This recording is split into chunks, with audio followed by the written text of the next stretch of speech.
This is a guest essay by Matthew Nouriel, an LGBTQ+, Iranian and Jewish writer and activist.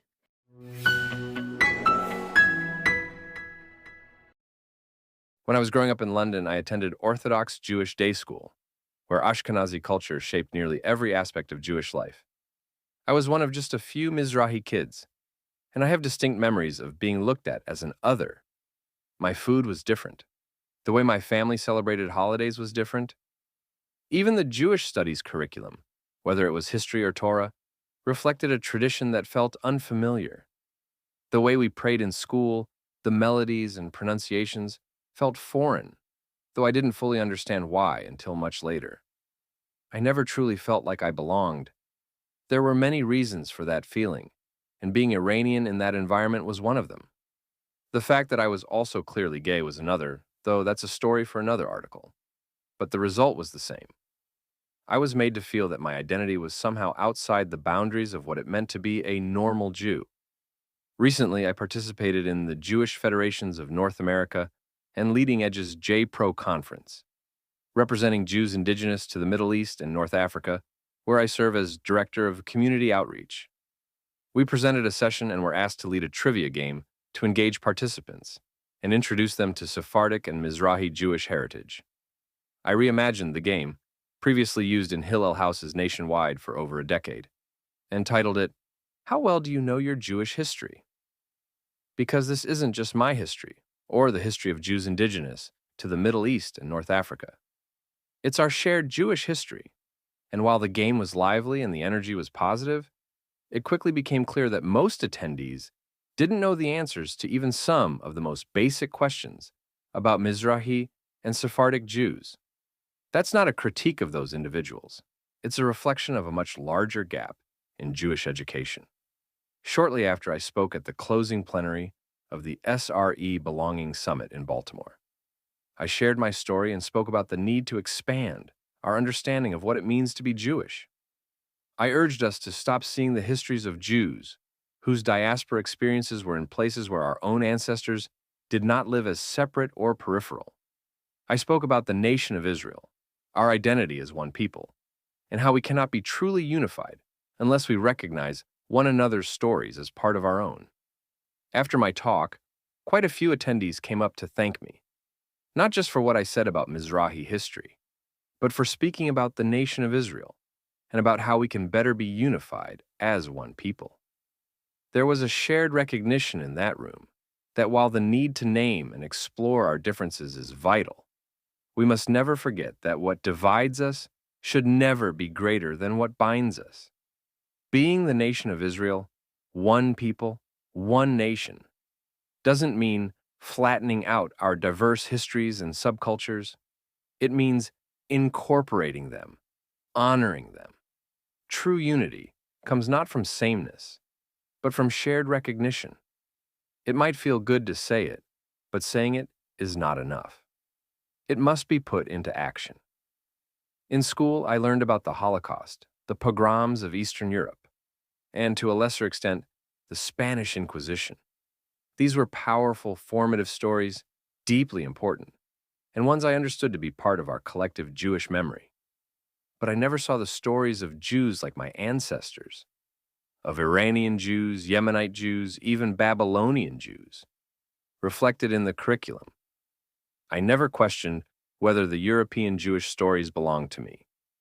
I accepted them as part of my history.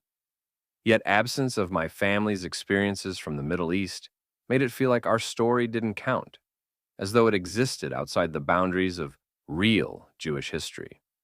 I was never taught about the Al-Adad in Mashhad, Iran, where Jews were forced to convert. I didn't learn about the Farhud, the violent 1941 pogrom in Baghdad, driven by Nazi ideology and traditional religious and Islamic anti-Semitism. No one told me about the orphan decree in Yemen, a law rooted in Islamic supremacy that enabled authorities to abduct Jewish orphans and raise them as Muslims, or the mass expulsions of Jews across North Africa and the Middle East in the 20th century. I wasn't taught about Ethiopian Jews either, except for a single line that they were a lost tribe who had returned to Israel. That was the entire story. No mention of their culture, their unique traditions, or the extraordinary journeys they endured.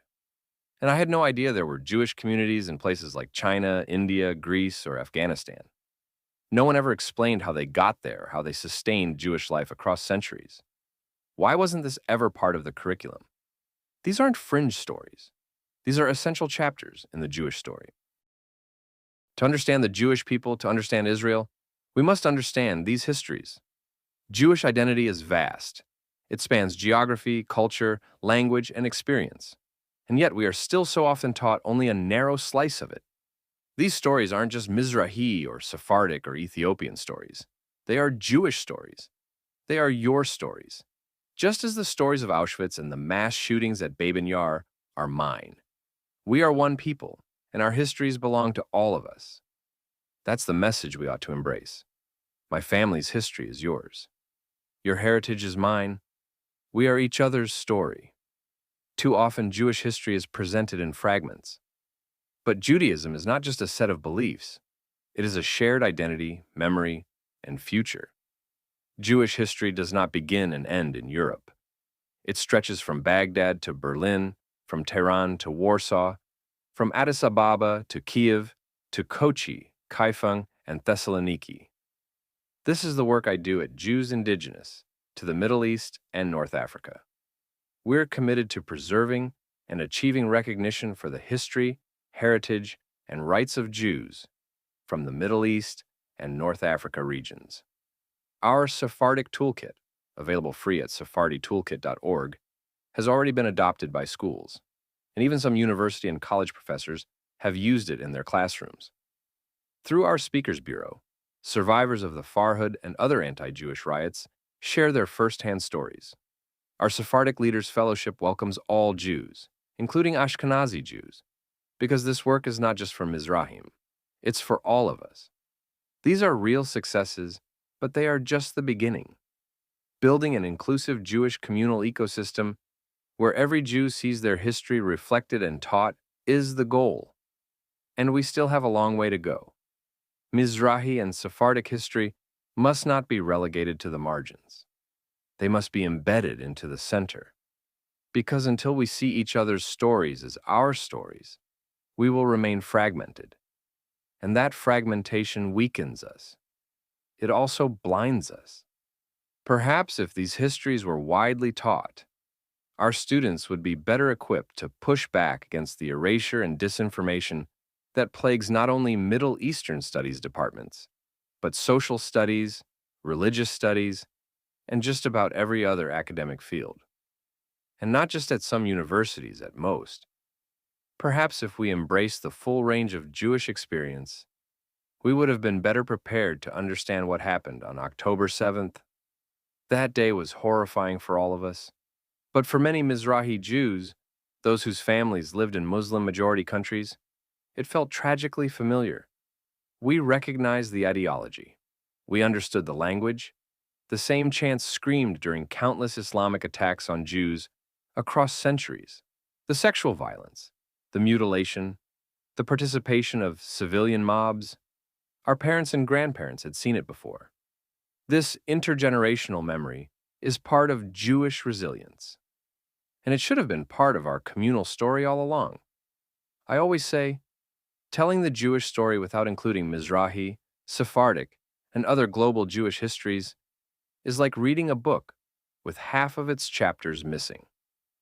Being Am Yisrael, one people, doesn't mean flattening out our diverse histories and subcultures. It means incorporating them, honoring them. True unity comes not from sameness, but from shared recognition. Jewish unity begins with shared memory. And shared memory means recognizing that there is no them and us among Jews. There is only us. My family's story is part of your identity. Your heritage is part of mine. You don't need to wait for permission to engage with Mizrahi, Sephardic, or other underrepresented Jewish histories. They are part of your story too. Honoring that history means making space for the people who carry it, share it, teach it, amplify it, highlight the voices who live it. This isn't someone else's story. It's yours and it's ours. Let's stop reading just half the book. Let's start reading all of our book together.